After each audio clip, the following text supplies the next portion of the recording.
जिल्हा परिषद शाळा कारंजा बहिरम येथील विद्यार्थ्यांनी आपल्या आवडत्या शिक्षकांच्या बदलीविरोधात थेट जिल्हा परिषद अमरावती कार्यालय गाठत आंदोलनात्मक पवित्रा घेतला।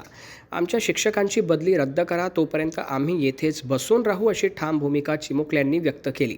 शाळेतील शिक्षक सुनील राठोड यांच्या बदलीचा आदेश झाल्यानंतर विद्यार्थ्यांनी मुख्य कार्यकारी अधिकाऱ्यांना निवेदन देत निर्णयाचा पुनर्विचार करण्याची मागणी केली। निवेदनात विद्यार्थ्यांनी नमूद केले की राठोड सरांनी मनोभावे अध्यापन करत शाळेच्या शैक्षणिक गुणवत्तेत लक्षणीय सुधारणा घडवून आणली। त्यांच्या मार्गदर्शनामुळे विद्यार्थ्यांमध्ये अभ्यासाची गोडी निर्माण झाली असून विविध उपक्रमांमुळे आत्मविश्वासही वाढला आहे। ग्रामीण भागातील शाळा असल्याने पर्यायी शिक्षक तात्काळ उपलब्ध होणे कठीण असल्याची बाब विद्यार्थ्यांनी अधोरेखित केली। बदलीमुळे शैक्षणिक वातावरणावर परिणाम होऊ शकतो, अशी भावना त्यांनी व्यक्त केली। यावेळी काही विद्यार्थ्यांना अश्रू अनावर झाल्याचे चित्र पाहायला मिळाले। चिमुकल्यांच्या भावनिक आणि प्रामाणिक मागणीमुळे शिक्षण विभाग काय निर्णय घेतो याकडे पालक आणि ग्रामस्थांचे लक्ष लागले आहे। माझे नाव रोहिणी सुधीर गावडे आहे।